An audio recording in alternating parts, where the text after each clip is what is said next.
आज के लेक्चर में हम लोग स्टडी करेंगे deletion of the node in AVL tree.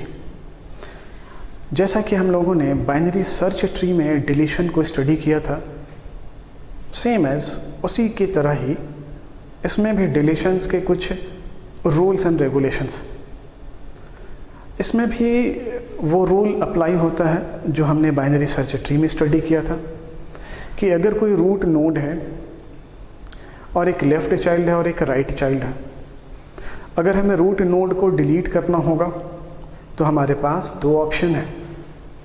या तो हम लेफ़्ट हैंड साइड से जो सबसे ग्रेटेस्ट एलिमेंट होगा लेफ़्ट सब ट्री के, उससे हम रूट नोड को रिप्लेस करेंगे। अदरवाइज़ हमारे पास दूसरा केस ये था कि right hand side, it means right sub tree से जो सबसे स्मॉलेस्ट एलिमेंट होगा उस स्मॉलेस्ट एलिमेंट से हम रूट नोड को रिप्लेस करेंगे। अदरवाइज़ लीफ नोड को रिप्लेस करने में कोई प्रॉब्लम नहीं, कोई भी लीफ नोड हो हम बहुत आसानी से उसे डिलीट करते हैं। ये कॉन्सेप्ट इस ट्री में भी अप्लाई होगा, बट इसके साथ एक कंडीशन यहाँ फिर से आ गया, that is a balance factor. It means एक भी नोड अगर हम डिलीट करते हैं तो फिर से हमें बैलेंस फैक्टर अप्लाई करना होगा और उनके बैलेंस को चेक करना होगा। तो चलिए वन बाय वन हम इन नोड को डिलीट करते हैं। तो जैसा कि यहाँ पे आप देख रहे हैं कि एक डायग्राम बना हुआ, इस डायग्राम में चलिए वन बाय वन हम डिलीशन स्टार्ट करते हैं। तो सबसे पहला नोड जो डिलीट करना है हमें, that is 85 less than 100 less than 90 but greater than 80। ये राइट हैंड साइड में है, तो सपोज ये डिस्कनेक्ट हो गया 85,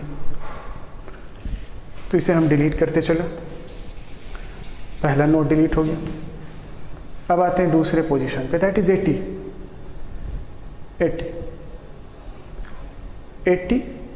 अब यहाँ पे समझते हैं कि इस नोड के लेफ्ट हैंड साइड में एक नोड है।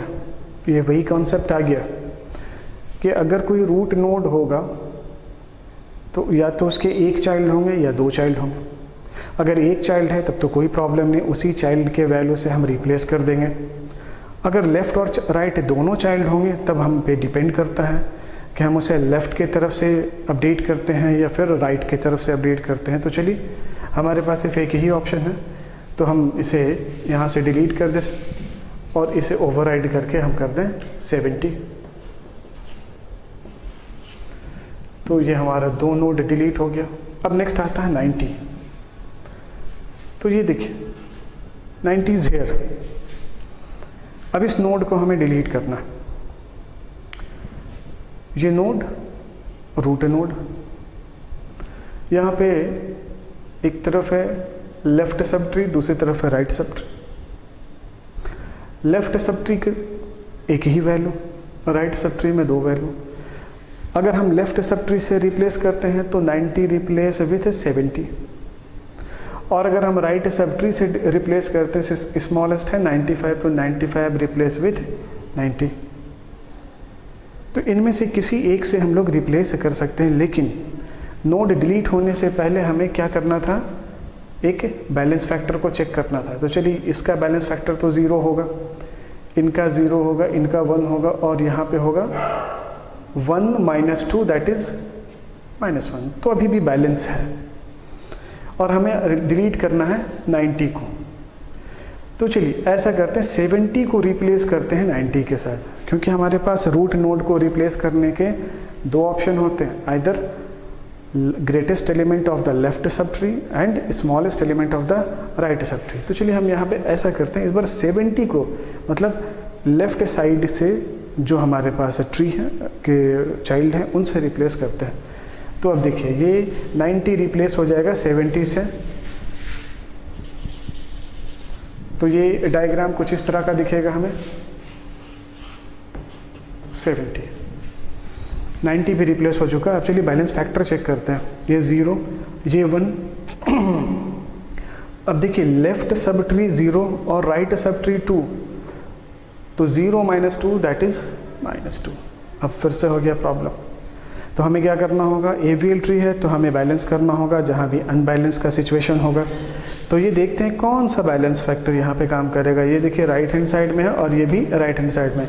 इट मीन्स हमें क्या करना होगा, 70 को पुल करना होगा नीचे की तरफ और उस वैल्यू को अपवर्ड करना होगा, जो हमने आर रोटेशन में स्टडी किया था।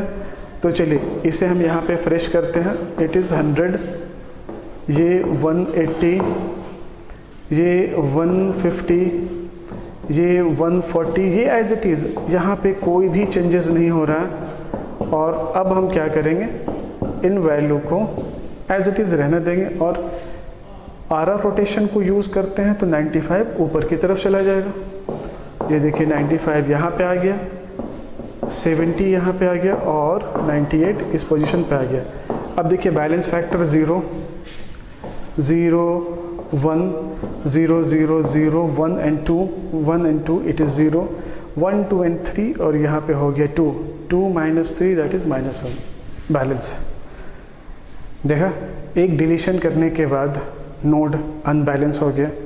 तो एवीएल ट्री में हमें क्या याद रखना है कि हर एक इंसर्शन हो या हर एक डिलीशन हो, एक नोड जहाँ इंसर्ट या एक नोड जहाँ डिलीट होता है, हमें सबसे पहले बैलेंस फैक्टर को चेक करना और बैलेंस फैक्टर कैलकुलेट करना है और उसे बैलेंस करना है अगर अनबैलेंस हो रहा है तो। चलिए नेक्स्ट डिलीशन करते हैं 100 का। 100 इट मीन्स अब इस रूट की बात कर रहे हैं। तो अब देखिए इस रूट के ये है लेफ्ट सब ट्री और ये हो गया आपके राइट सब ट्री। लीड करना है दैट इज 100। 100 इस ट्री में रूट नोड है। जैसे कि हम लोग जानते हैं बाइनरी सर्च ट्री में हम लोगों ने स्टडी किया था कि अगर किसी रूट नोड को डिलीट करना हो तो उसके चाइल्ड से डिलीट करते हैं, अपडेट करते हैं। बट यहाँ पे 2 सिचुएशन होता है। अगर चाइल्ड कोई एक ही है तो कोई प्रॉब्लम नहीं, कोई कंडीशन है, उस चाइल्ड से बहुत आसानी से अपडेट कर सकते हैं। रूट नोड के अगर 2 चाइल्ड होंगे, लेफ़्ट चाइल्ड और राइट चाइल्ड, तो हमें क्या करना है, 2 सिचुएशन मिलते हैं, greatest element of the left sub child और smallest element of the right sub child. तो यहाँ भी हमारे पास लेफ्ट सब ट्री है और राइट सब ट्री है। तो greatest element of the left sub tree, तो चलिए इस बार हम लोग इस ग्रेटेस्ट एलिमेंट दैट इज़ 98, इससे हम रूट नोड को अपडेट करते हैं। तो यहाँ से 98 डिलीट हो जाएगा और ये 100 की जगह पे अपडेट हो जाएगा। तो ये फाइनली जो हमारा ट्री होगा वो कुछ इस तरह का होगा, 95 एंड देन 70 और ये पोर्शन तो एज इट इज़ ही रहेगा। It is 180, 150, 140, 230, 200 and 300। तो यहाँ पे हम लोगों ने चेक किया था ऑलमोस्ट ये ट्री इस पोर्शन का बैलेंस था। अब यहाँ देखते हैं ये 0, ये 1, और उसके बाद ये 98 हो गया। तो यहाँ देखिए लेवल 3, 2, 1, मतलब यहाँ पे 3 लेवल और यहाँ पे 2 लेवल। तो 98 के 2 पोर्शन होते हैं, एक इस पोर्शन में जा रहा है, एक इस पोर्शन में जा रहा है। तो 2 - 3 दैट इज़ -1। यहाँ पे कोई प्रॉब्लम नहीं। अब आगे चलते हैं। आगे है 150। 150 को डिलीट करना है। देखिए 150 इज़ हेयर, तो बहुत आसानी से 140 को हम रिप्लेस कर सकते हैं 150 में। ये देखिए इस तरह से यहाँ से 140 डिलीट हो जाएगा और यहाँ पे 150 की जगह पे 140 रिप्लेस हो जाएगा। अब बैलेंस फैक्टर कैलकुलेट कर ले। Balance factor is 0, 1 - 2 that is -1, 1, 2, 3 -2 that is -1। ये हो गया कंप्लीट डिलीशन इन AVL ट्री।